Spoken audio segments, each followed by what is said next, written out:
Welcome to the XP Team USA podcast. We're digging the plugs and pinpointing the topics you want to hear. And now, here's your hosts, Dave Kimball and Grant Hansen.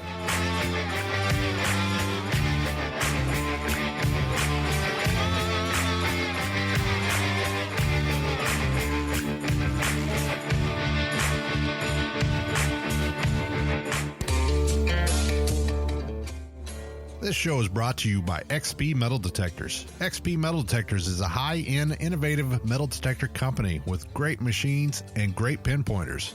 For more information, go to xpmetal-detectors.com.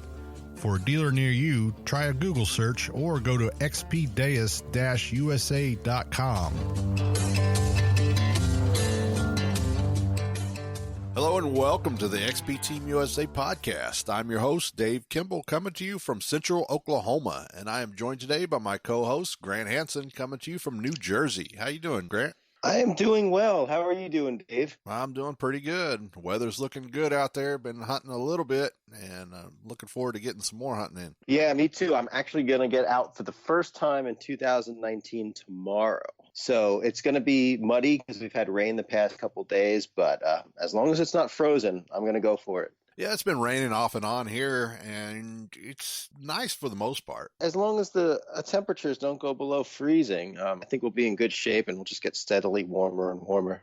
Yeah, spring is here. Mm-hmm. For today's show, we have Gary Cook, and we're looking forward to talking to him. Yeah, I'm very anxious for this conversation with him. I had the opportunity to meet Gary a few months ago when he was visiting New York City with his family. He's a great guy, and he's got some great stories, so I'm sure he'll have a lot to share with us. Yes, and make sure you pay attention to the chat line on here right now. As this show airs, we have our little chat going, and that chat is live, and Dave D will be getting on that chat and be giving away some things today, so be paying attention to the show, and he will be asking questions about it to give away hats or shirts or whatever he's giving away. Yeah, make sure you pay attention to what we're saying because he comes up with some good questions, and it's usually first person to get it right gets the prize. And also be checking out Brian Harvey. He's our dealer of the month with Digger's Den, and he is sponsoring an XP coil giveaway, which we will be announcing next show on April 5th. Yeah, it's a great giveaway.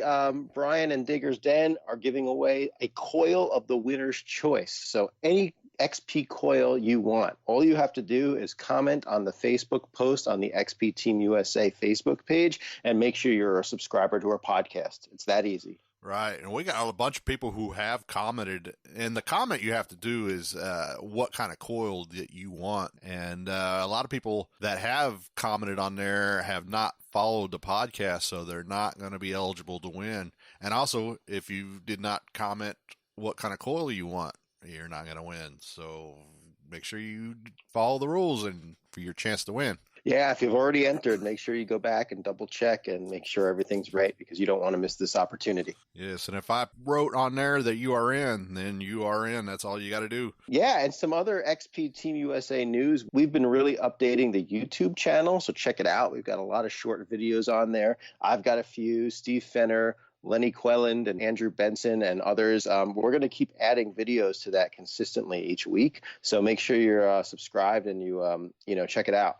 Yeah, and also the new official YouTube show will be coming out here next week, I believe. Yeah, that's always something good to look forward to. The production quality alone is enough to keep you in your seat and watching. Right. On our next show, not only will we be announcing the winner for the new XP coil by Digger's Den, but we will also be giving away a new Relic Elite pouch by Omega Mills brought to you by Steve Blankenship. Yeah, Steve's going to be a guest of ours on our next show, and this is a great giveaway. I've got an Omega Mills pouch. They're durable, it lasts for years. It's just a really great quality product. Oh, yes. I bought a pouch a long time ago, and it still looks like it's brand new, and I put that thing through all kinds of stress, and it's a great pouch. Yeah, me too. I can't say enough good things about it. I told Steve the only bad thing about his pouches is they last too long.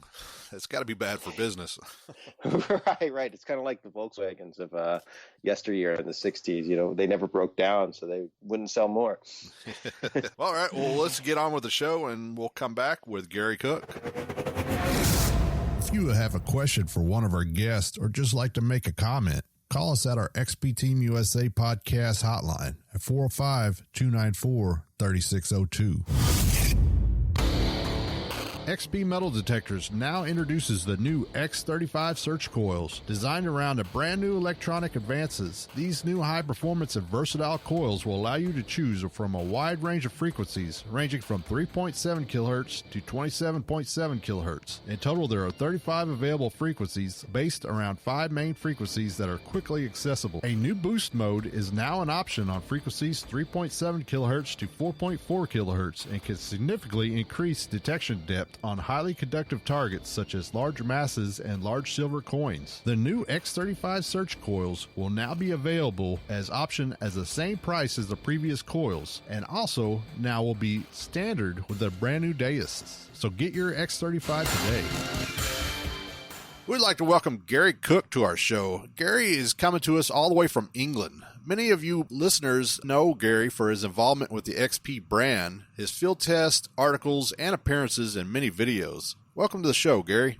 Hiya, Dave. How are you? All right. Yeah, welcome. Thanks for joining us from across the pond. You know, I had the pleasure of meeting up with Gary and his wife in New York City a couple months ago, and I managed to find the one Victorian-era styled bar in the city that we could go out to.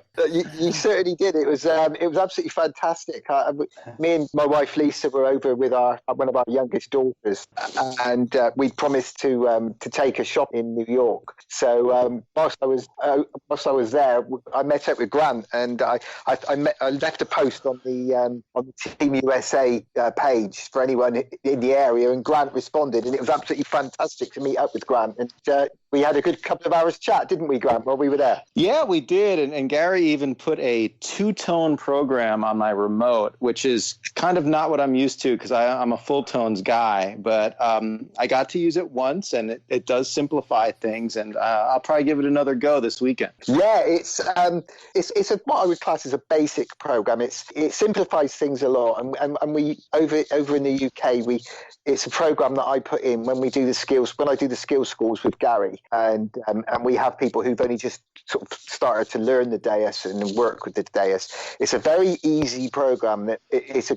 good or bad signal, so it allows the user to be able to identify a good or a bad target without complications involved of hearing lots of other sounds as well. So I believe congratulations are in order. You recently became a grandfather, is that right? That's right, Dave. Yes. My eldest daughter Sophie is giving birth to a little girl, Kyra, and I'm now a proud grandfather. Although part of me still feels a little bit worried that I'm a bit too young to be a grandfather. I'm only 50. I'm not 50 until September of this year. So it either makes me feel very old or a young heart grandfather. But that's great. You'll have many years with your grandkid. Exactly. And Sophie, my eldest daughter, bless her heart, she's 21, and it's something that, you know, she was always destined to be a mum. She was never one for she did well at school and she did well at college, but in her heart of hearts, she always wanted to be a mum, and she's a lovely man. And you know what? In the way of the world at the moment, if it makes her happy and they're happy, then so be it. They have my blessing. Amen to that. So what else about your family life? What's a day in the life of Gary Cook look like when you're not detecting? Oh. Well, first of all, I have to work for a living. I don't make money out of metal detecting. And I work for a company who are involved in plumbing and heating. They're a manufacturing company called Wiseman Industries. And I run the sales side of the company. I'm the UK sales director. So I look after the sales force on the road, the sales representatives, and we sell our products, which are mainly chemicals, to plumbers merchants in the UK. That's my daily during the week. and a family routine. Well, my wife Lisa works in a private school. She's an administrator in a private school, and over here it's a private school is not a state funded school, so it's a school where the parents pay for the children to go to this privately run school. So it's, you know, people who have the next level up in the money side of things, who could afford to send their children to a private school. And Lisa works there, so she does a 9-to-5 job there. And our daily routine is going to work, coming home and relaxing in the evenings, and replying to the many messages that I get through the XP Adventures website and the forums. And at the moment, a lot of my time is being taken up with organising my father's memorial rally again this year. That's great. And we'll talk plenty about that rally. Don't worry about that. Yes. And obviously, when I get the chance, I love to go out metal detecting, which usually happens at least once a week. So back in the day, when not on the fields, you were on the pitch, and I guess soccer was pretty common for over in England. Do you still have the love for the game? Oh, well, when I was younger, I played a lot of soccer, or football we call it over here, and soccer, you guys in America call it. And I was very lucky that I got to play at a reasonably good standard as well. I was never really good enough to make a lot of money out of football, but I did play to a reasonably good standard, and I was signed up by a reasonably good team, and played a lot. But then unfortunately I had a very serious knee injury, and it is a very bad tackle from someone on a Sunday morning, and he literally the only way I can describe it is he tackled me at the back of my knee, and my kneecap literally split open and popped out of my leg. Yeah.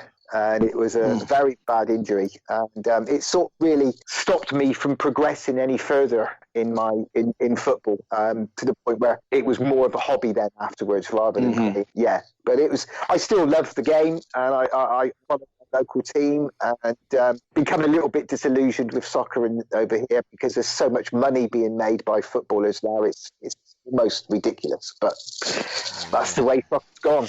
And taken off very big in the States as well over the last few years, isn't it? Yeah. The recreation and high school teams, it's really been exploding over the past few years. It's very popular.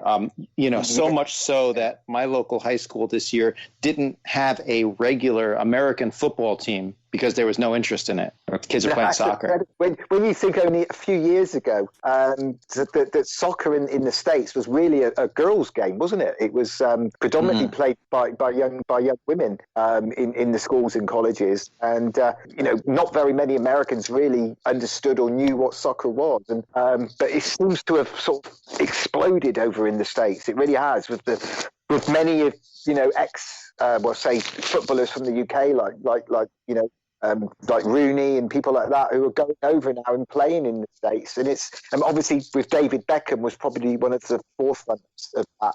It's really incredible how soccer is become so big over the last few years. Yeah, it's pretty amazing. Now that we're going to get off the pitch and back to the fields. The pitch. Yeah. How did you get started detecting, and what led you to the XP brand as one of its earliest users? Yeah, well, I was always interested at school there was two subjects at school that I was really interested in, and obviously we've just spoken about the first one, which was sport. The second one was history. I loved history from a very, very early age.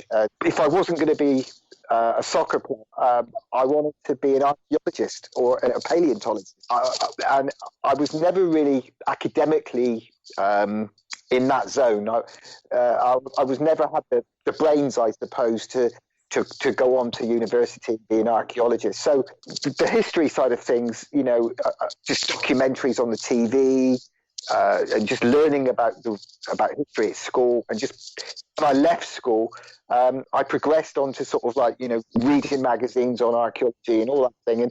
And then one day I saw a man in a field and had a chat, pulled over and had a chat with him. And I was only must have been in my mid to late 20s, I suppose, and just had a chat with this guy and was fascinated because he was showing me these Roman coins that he'd found with his metal detector. And it suddenly, I thought, I've got to get myself one of those. I really have. And they were quite expensive back then, so I saved up and I bought a very cheap one to start with, second-hand one, and joined a local club, and it sort of moved on from there, really. That's great. How did you over the years become an early adopter of the XP brand? Well, as I say, I joined a metal detecting club called the Trowbridge and District Metal Detecting Club, and I belonged to a couple of other sort of small groups, guys metal detecting before the club. And one of the guys in the club just bought himself an XP ADX, and I loved it. It was very light. It was easy to work with.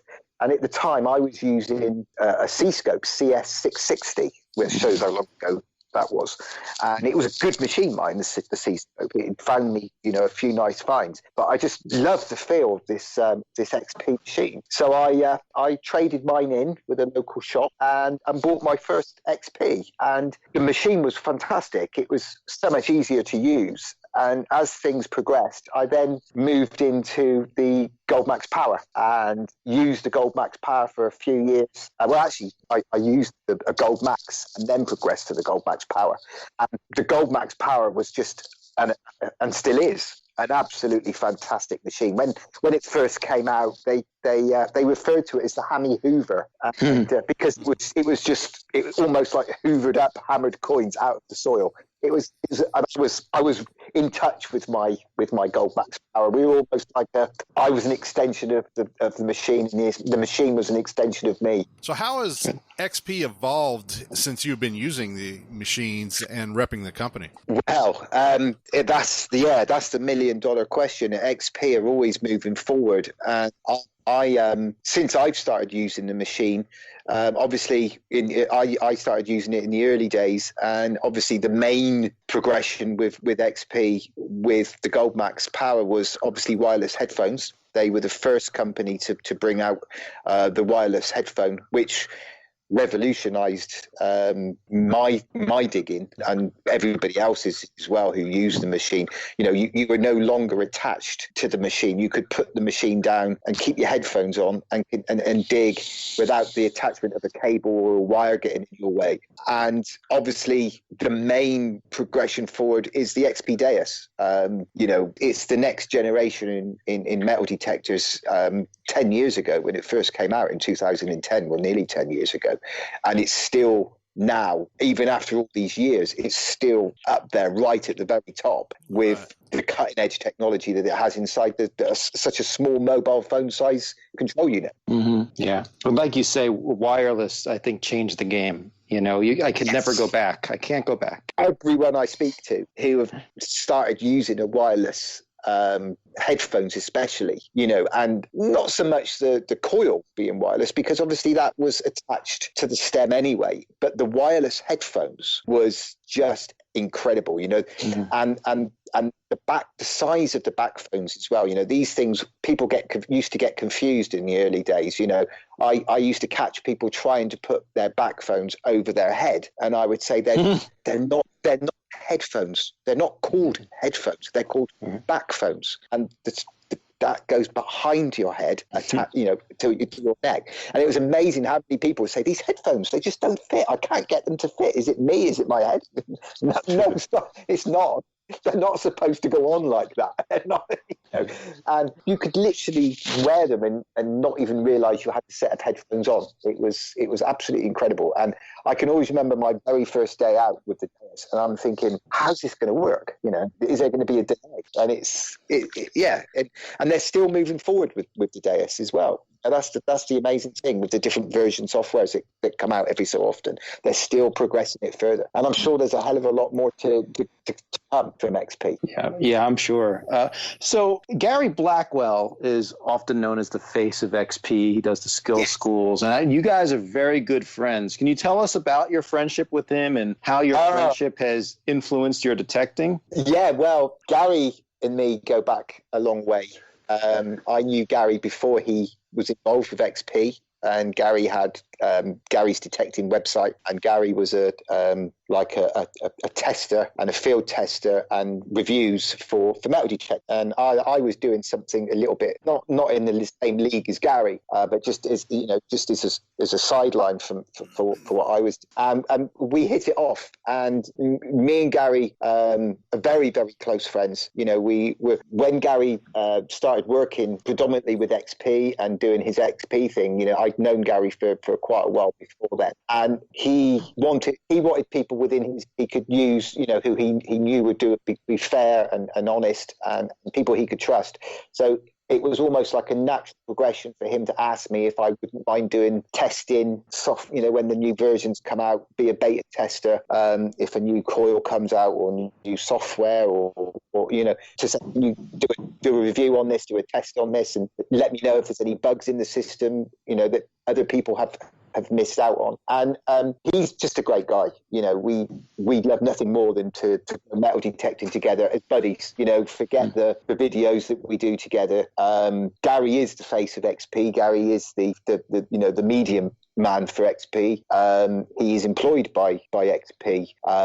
So I'm not. I'm just his buddy who loves the machines and have used the Deus. As I say, I had the Deus the first week it came out, and a visit to the shop in Birmingham, Regden's Metal Detectors, and Nigel Ingram there and Marcus, good friends of mine, the owners, and they introduced it to me 10 years ago now, and so I've been, I'm not an expert in any way, shape or form, but I've been using the Deus for nearly 10 years, and I know it inside out. So when Gary, my friend, became employed by XP and they asked him to do, to work for them, it was fantastic, because Gary had me and he could sort of trust me to do what he asked me to do. And if Gary needs anything or wants me to do it or help him in any way, I'm always there for him as a friend, and we trust each other. We have each other's backs all the time, especially in today's cutthroat market that detecting can be, especially with the onset of social media as well. Social media is a very good thing, but it can also be a very, very bad thing. And there's a lot of nastiness on social media, and a lot of, how can I put it? People who are just inclined to try and bring you down. And haters and trolls. That is exactly it. And I have Gary's back on those social media sides of things, and I'm sure he has mine. Although we're both thick-skinned, and Gary's especially, there's a very good button called the block button and things, and you can remove people who are that.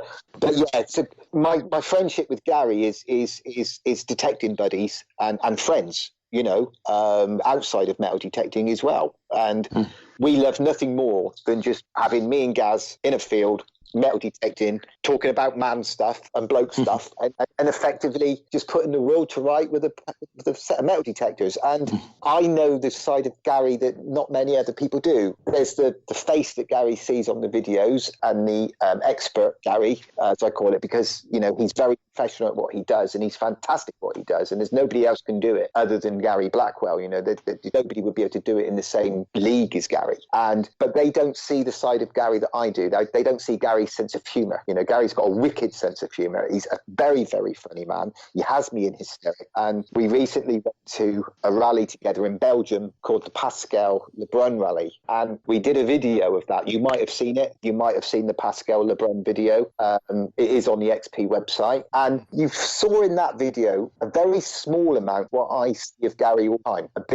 A little bit more of his sense of humor, especially a little bit in the video where there's a guy who'd had a little bit too much to drink, and he's led up against Gary's car, and for the first time in the videos that Gary does, you actually see Gary as I know him, with this big smile on his face, and he's trying so hard to stop himself from laughing, but it was hilarious. This guy just passed out literally underneath Gary's car, and Gary has, as I say, he has a fantastic sense of humor, and he always has me in hysterics, and his very dry sense of humor. Sometimes it takes a lot to understand it, but boy, when you do, he's just a brilliant, he really is, and I can't speak highly enough of him. And he is exceptionally good at what he does, and he's probably going to be listening to this and thinking, "Cookie, shut up." But, He deserves all the credit that he gets and anything coming his way, because I couldn't ask for a better friend, and I couldn't ask for a better mate. And it just so happens that we both enjoy the same metal detectors, and he does that for a living, you know. And it's great because I can join him on rallies like Detectable and Belgian rallies and skill schools. And if I could do anything to help the man, I really would, because I think so of him, you know. Yeah, I've heard you talk a lot about this, and I'd like to talk about it a little bit here. Let's talk about your annual charity digs. I seen you post something about it earlier, too. I know it's quite personal for you, and it's become a very successful yearly event. Yeah, Kevin. It's called the Rodney Cook Memorial Rally, and it's named after my father. My father was Rodney Cook, and he passed away from cancer in 2017, and it was a tough fight for my dad, and I've seen him go through an awful lot. And I was very, very close to my father. We weren't just father and son. We were best friends. We played in the same football team. He was my manager for a while. He coached. He was an excellent man.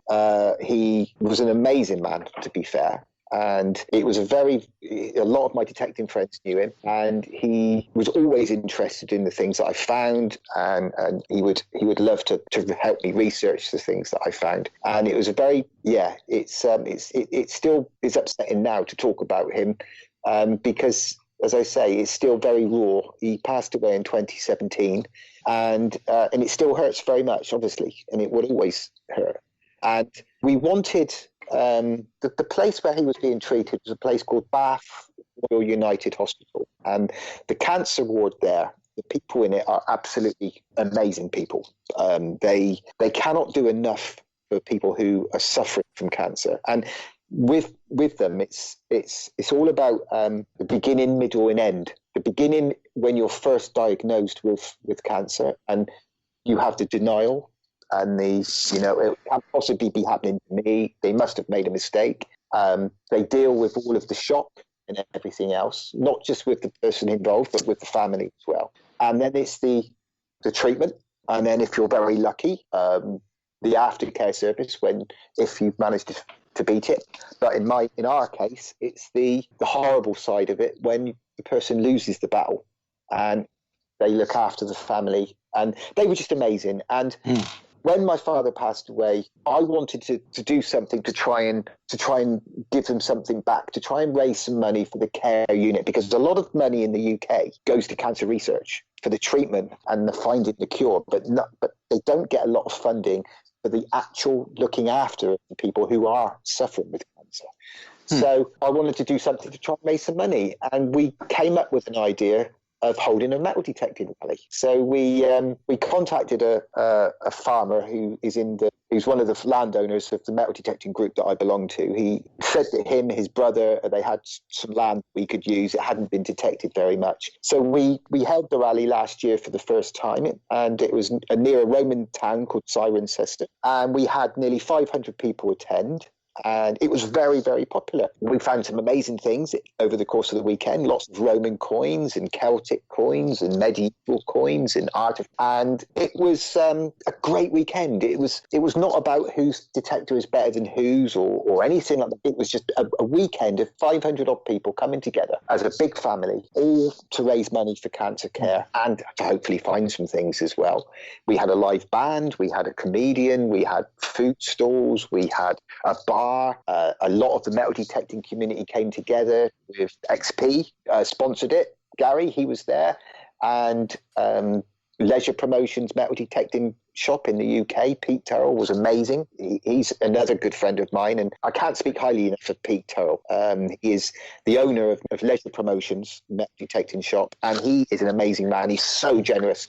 And what he did for me was incredible. And all the metal detecting shops, Regden's Metal Detectors, Joan Allen Metal Detectors, they all gave raffle prizes, and very, very generously gave raffle prizes. And we had some incredible prizes to give away, including a Deus and XP stuff and other metal detectors from other manufacturers. And we ended up raising nearly £28,000 in one weekend. Amazing. An amazing amount of money. And that was despite hurricane-like weather conditions too last year, right? I was over there, not for your rally. I happened to be at something else, but I survived that. It's so, how can I put it?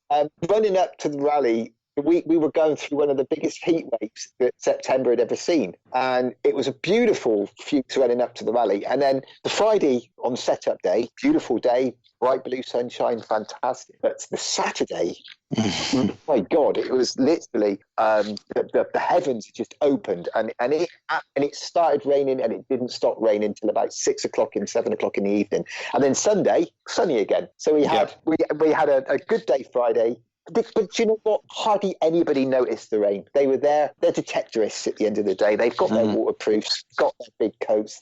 And so many people come up to me and said, Gary, don't worry about the rain. We don't care. You know, it's not an issue. You know, we're in a field, we're metal detecting. Who cares if it's raining? And but yeah, apart from the Saturday, the weather wasn't too bad in the end. It could have been a lot worse. But it was so successful that myself and some of my fellow organisers were hounded by a lot of people to do it again. So we've been suckered into holding it again this year. And we've just put the main post up this evening, and we're holding it again in September. And we've got a few people from Canada coming this year. They came last year, so they're hoping to come. And any of you guys from Team USA, if you can get on a plane, come over and join us for the weekend. It would be fantastic to see you. That would be great. And the dates are September 6th through the 8th, correct? That's it. Yeah, Friday, 6th of September to the 8th of September, and it's a week before the Detectable Rally, the big rally in September. Yeah. Great. So, it would be fantastic if any of you guys could come over. It really would. It'd be amazing. That'd be awesome if we could come over there. Yeah. It would be. And trust me, this year as well, we have a fantastic site. It's literally just on the outskirts of the Roman city of Bath. And Bath was a major Roman city during Roman periods, Roman occupation. It was a big, big town. The very famous Roman baths, obviously, are in Bath. And we have two Roman roads running parallel, either side, with medieval history and Saxon history, and there's a couple of Celtic hill forts not too far away as well. So I don't want to ever say we will, but I'm hoping we can get as many good finds as we did last year. We'll be doing okay. We'll be right back with Gary Cook right after this.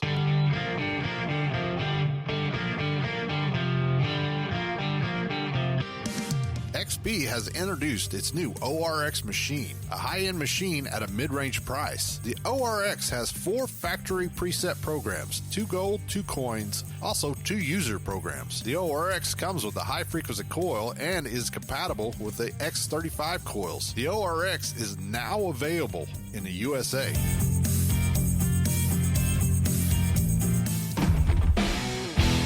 This is Express News with Grant Hansen.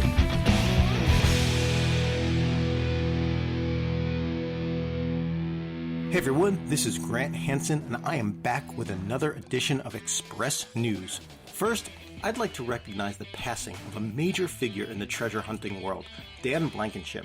Many of you know Dan from the History Channel series The Curse of Oak Island. He dedicated his life to searching for the infamous Oak Island treasure. According to Fox News, quote, Blankenship, who first read about Oak Island in an issue of Reader's Digest while living in Florida, started searching for the elusive treasure in 1965 before relocating from the United States to Nova Scotia, Canada in 1970 to search full-time for Oak Island's legendary loot and fabled fortune, end quote. Condolences from all of us to Dan's family and friends. He was 95 years old. God bless. And now, let's go across the pond for an interesting and accidental find. A crew of fishermen in the UK recently caught more than just fish. They hauled up a 17th century anchor. The anchor got snagged by one of their nets, and it could lead to more treasure because the anchor may be from the Merchant Royal, which was a merchant ship that found its way to Davy Jones's locker way back in 1641. According to USA Today, quote, it held 100,000 pounds of gold and 400 bars of Mexican silver when it disappeared, end quote. The size and age of the anchor helped with its identification. But if the treasure is there, it won't be easy to retrieve. Special equipment will be needed to dive and explore depths of up to 300 feet, and a license will be required to gain salvage rights and access. I'm going to keep my eye on this story as I'm very interested to learn of any further developments. For more info on this, check out usatoday.com. This next discovery covers 2 continents, and I love how the Journal Sentinel opens their article, quote, Meet the 4 characters in this story. A Milwaukee area war veteran who died 21 years ago, his devoted grandson, a guy with a metal detector in Australia, and a young mother in Tennessee with a passion for sharing information and war artifacts with soldiers' families. End quote. This story unfolds when a metal detectorist in Australia found a worn metal plate, which turned out to be a barely readable dog tag from World War II. The tag belonged to Ward Lee Sage, who, after the war, settled in Milwaukee. Michael Martin, the detectorist who found the dog tag, was helped by a woman in Tennessee named Katie Mishler. Mishler has a passion for military history and search for Sage's descendants. She ultimately contacted Sage's grandson, Brian Eft, and coordinated the delivery of the dog tag. I know many of our listeners have found and returned dog tags themselves. We'd love to hear your stories. Make sure you post them on our Facebook page, and for more information on this particular story, check out JS Online. Well, that's another edition of Express News. I hope you enjoyed it. Thanks.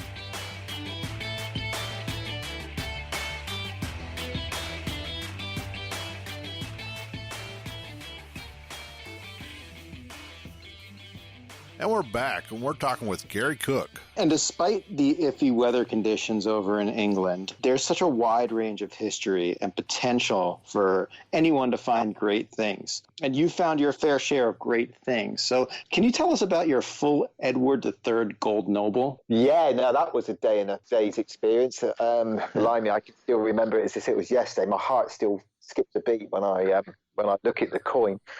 It was on a site that I've had for a few years. The only way to describe it is a strange site because it's in a field in the middle of nowhere. You wouldn't expect to have so much occupation. But it has. This particular site has produced Roman finds, it's produced medieval finds and Saxon finds.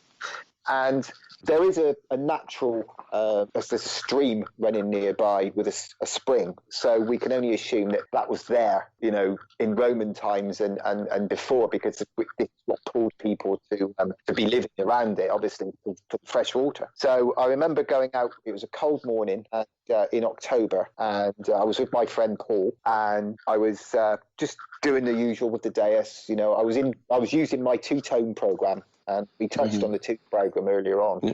And it's a program that I use a lot. And it's very good for using in the UK because in the UK, some of the conditions you have lots of contamination and overhearing too much. I've always said to people, if you can simplify your detecting experience and make it easier, you're going to find, I think personally, more things. And the two-tone program is very good at that. You don't lose any of the sensitivity with the two-tone program, and you don't lose any depth or anything else, and it's very, very good at picking up small targets amongst contaminated area. But anyway, sorry, I've diversed. I was using the two-tone program, and there's an area of the field which is very contaminated.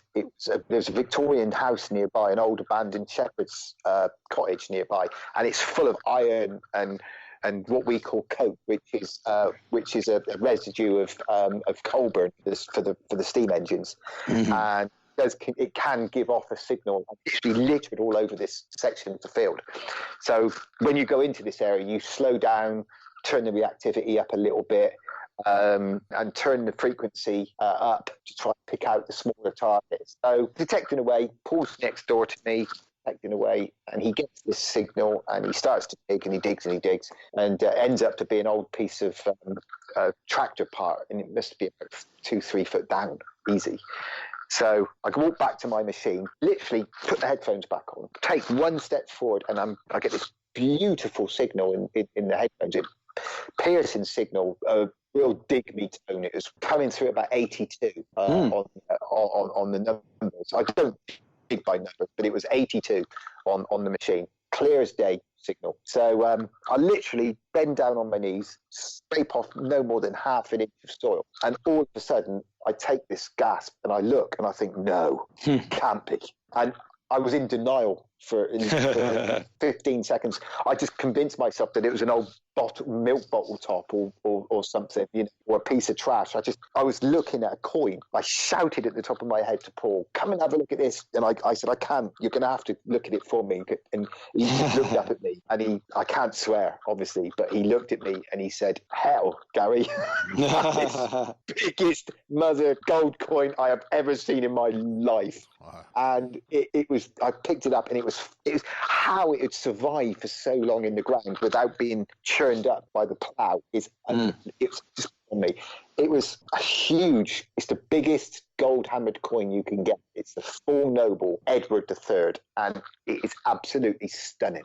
Absolutely stunning. And it's probably, I found older coins in gold, Celtic gold coins.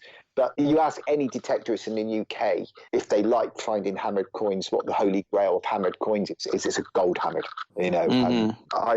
It's the only gold hammered coin I've ever found in all the years I've been metal detecting. But boy, if you're going to find a gold hammered, you're going to find a full noble, because it's stunning, absolutely stunning. And it still takes my breath away now when I look at the coin, you know, pride of place in my collection. And my heart stopped that day, and it was just surreal. It really was. But it was absolutely fantastic. You know, it's an amazing feeling when you find anything gold, but when you find gold that was made nearly 800 or 900 years ago, it's an amazing feeling. You know, I have had older gold coin, you know, Bronze Age gold coin, but this was just something else. This was something else. It was just amazing.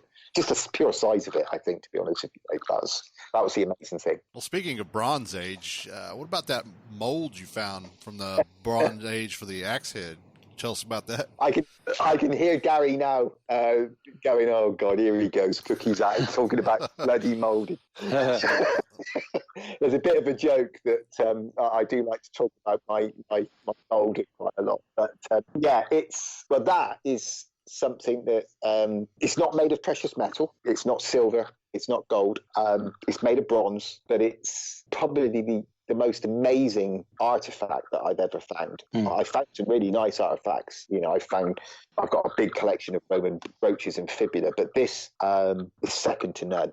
My mate Steve Murty is another good friend of mine, and he's a friend of Gary's as well. And Steve's been detecting for a very, very long time. And we were out one Sunday morning, and it was a site that has produced some Celtic artifacts, Bronze Age bits and pieces. And there's a couple of Bronze Age burial mounds not too far away. So we anticipate this site that is going to produce something. And it, you know, Roman and bits and pieces has come off the field, but anything spectacular. And this particular morning, again, you're just wandering around in the zone, chatting to each other, you know, picking up bits and pieces. And then again, this massive signal come through the headphones. And when I first heard it, I have to admit, I thought it was a big piece of deep iron or a piece of corrugated iron or something, because it was a massive. And looked down, and lying on the surface, it was just lying on the surface. Obviously, it had been brought up by the plough. And when I first saw it, I thought it was a Bronze Age axe head, because it was sort of semi-covered in bits of soil. And the angle it was in the ground looked like, I thought, "Oh my God, I found an axe head, fantastic." You know, a pal stave axe head. But when I picked it up, I thought, it's the funniest looking pal stave axe head I've ever found. And Steve was next. He goes, "What have you got?" And he come over and I looked at him, and I said, "Is that what I think it is?" And he goes, "My God, that's a mould for an axe head." And to find axe heads, it's going to sound quite blasé. They're quite rare. So, you know, but they're not rare finds. You know, Bronze Age axe heads, pal stave axe heads, and flat axe heads are quite a reasonably common find in the UK.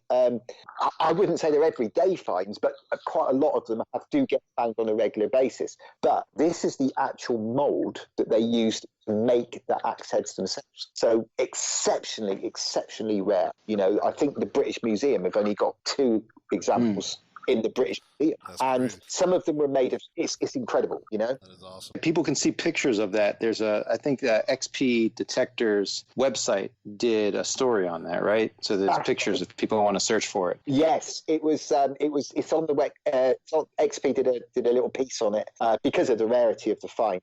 It's literally in a museum at the moment on display. It's got pride of place in its own little cabinet. And they were made of stone and things, but bronze ones are very, very rare find. And it was this man's livelihood. You know, he was obviously a traveller. or make axe heads, and he would make his axe heads and trade them. And they're not sure whether it was an accidental loss or whether it was an offering. They're not really too sure, and I don't think they will ever know, to be exact. If it was an accidental loss, it must have been such a huge loss for him, because obviously this was something that he took pride of place in his toolkit, really. Because it's just one of those finds that you never ever make again. And that's what I love about detecting. It's the fact that you just never know what that next signal is going to be. And we are so lucky in the UK to have such a massive history that we can fall back on with our hobby. Yeah, that'd be awesome to come down. I love to come down to England sometime. You got some really cool history, really old stuff out there. Oh, well, when you think that this was dated between 1500 and 1900 BC. So, that makes it nearly 3,000, nearly 4,000 years old. So to put it into perspective, let's just say it's 1,500 years old. When that was, the way I say, if people say to me, how old is that? How old is that? Well, the Romans invaded Britain in 49 AD. So my mould that I found has been lying in the ground for nearly 1,400 years before the Romans ever invaded Britain. And that puts it into perspective. That was lying in the ground for 1,400 years before the Romans ever set foot in the UK. Well, it's amazing. And as much as I tell myself history is relative, I can't help but be envious of the opportunities over in England. And history is relative, because I have a fascination with the American Civil War, and I mentioned this Grant when I was having a beer with Grant, and I was fascinated by those buttons that Grant found, the very rare ones that he got. And I have this fascination with the American Civil War. I love reading about the Civil War, watching film documentaries, especially the Battle of Gettysburg. And I would love nothing more than to go and relic hunt a Civil War site. And I know in the States you probably have laws to say that you can't sort of metal detect around a designated Civil War battlefield, but or campsites or somewhere. I would love to find something that is associated with the American Civil War, even if it was a tunic button or a belt buckle, something. It would, for me. You're right. History is relative. Some people, maybe I'm used to, I'm so used to detecting for really, really old stuff, I forget about the closer side of history. And for me, I do have this fascination with the American Civil War. And I would love nothing more than to be taken out by one of you guys and to hunt for Civil War relics. Well, come on over and we'll make that happen. We'll make a few calls and we'll get you out there. And then you could have, I could listen to your stories all day long, but it'd be great to hear some stories about your American Civil War finds. Yeah, that'd be awesome. I do have, I'm very, very lucky to detect I live where I do in the UK as well. I live in a county called Wiltshire, and we have Stonehenge in Wiltshire. I live 20 minutes from Stonehenge. In 20 minutes I can be driving past Stonehenge, and I'm very lucky that I have fields that I detect, not that far away from Stonehenge, and I can literally walk out of my front door and I can turn left without my car, walk down the road 100 yards, and I will be in a field that I have permission to detect on, and there is a Roman villa in that field. And that's literally a field behind where I live. But that's, I'm very lucky to have that right on my doorstep. I know I am. And, my collection of Roman artifacts and coins shows that. But metal detecting is so much more than old artifact hunting. As I say, I would love to find some of the Civil War. That would take such pride in my collection if I was to find anything associated with the American Civil War through metal detecting, and it would just be absolutely awesome for me. It really would, because it's just something I've always been fascinated. So it would be incredible to be able to do that. It really would. Well, I think you need to come over here. We need to come over there, and then we'll have you back on our show, and we'll have a lot more stories to talk about. I love talking to you guys because, what you do with XP over there is amazing. Both myself and Gary have spoken about you guys and what you're doing with the XP brand over there. And, I'm not employed by XP. I'm not payroll. I'm no different to you guys. I just use an XP metal detector, and I have done for a very, very long time. But I get obviously very heavily involved with Gary, and as we've spoken about, he's a good friend of mine, and obviously me. My nickname's Cookie, which goes back a very long time. Everybody knows me as Cookie, but myself and Gary though have spoken many, many times about what a fantastic job you guys are doing, and I like to be involved with you guys, with the shows that you've done, and I've done some videos for the shows, as you know, and I've done some with Gary, and we're still making them. We still do the odd video together. Some get used, some get archived. But what you guys are doing is just amazing. It really is. It's such a good job that you guys, very professional, and it comes across and I love reading your guys' posts, and I try not to put too much up from my finds because it is predominantly an American one, and I don't want to be seen to be putting things in, that I've found. And occasionally I might put something up for you guys on your website, on your page. Yeah, you're more than welcome to post on there. Yeah. We got people from all over on there. Yeah, and it's just an amazing thing that you guys are doing, and as I say, when I met Grant, it was fantastic. I felt a bit strange when he said that RC had asked me to sign something for him. I was a little bit embarrassed about that. Well, we got it to him in good shape, so he's happy. Yes. He put a picture up a bit, and it was I felt quite embarrassed. I heard he's Gary's the famous one, not me. I heard he's got it framed with your picture above his mantle right now. Yeah, he might have, but Gary's the famous. Gary B's the famous one, not me. And we're known as the two Garys, Gary C and Gary B. But he's the pretty one. I'm just the lecky. I do as I'm told, Gary. Well, listen, we really enjoyed talking with you.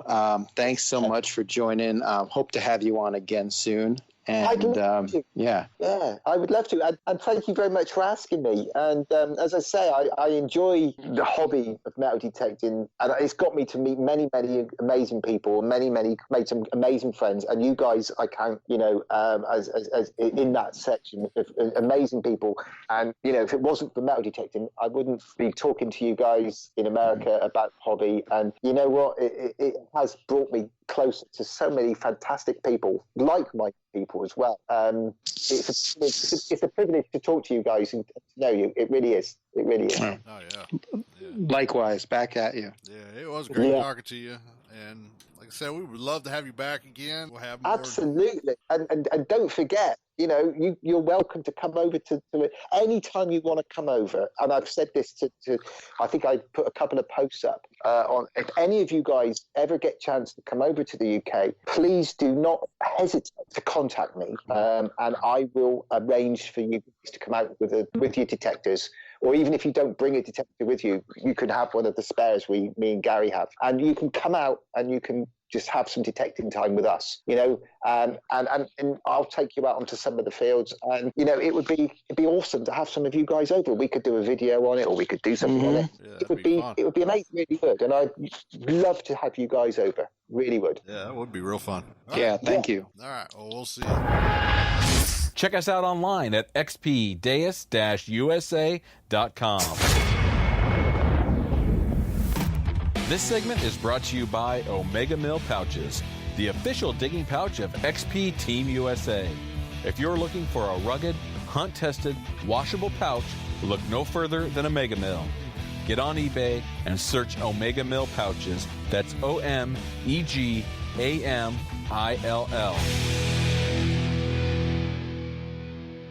All right, we're back, and that was our show. I hope everybody enjoyed it. And that was Gary Cook. We love talking with Gary Cook. I learned a lot, and I would love to go hunting in England sometime. There's a lot of cool history up there. Yeah, I've got the dates in September marked off on my calendar. I'd really like to go out to his charity dig and experience that with all the guys. It seems like it's a fun event, and it raises money for a great cause. Oh, yeah, exactly. And don't forget to check out our Dealer of the Month, Digger's Den, with Brian Harvey for great deals on metal detectors and metal detecting needs. And let him know that you heard about him through XP Team USA. Yeah, Brian's a great guy. And again, very nice of him to be offering up any XP coil for this month's contest. Again, to enter, just go to our Facebook page, put the coil you want to win, and also make sure you're subscribed to our podcast. It's that easy. So don't miss out on that opportunity if you haven't already entered. And that's all we have. And be tuning in for next show. We will be talking with Steve Blankenship with Omega Mills, and he will be hosting a giveaway for Relic Elite pouch. Yeah, it's a great pouch. Like we said earlier on in the show, they last forever. They're really good quality. So pay attention, and I hope you tune in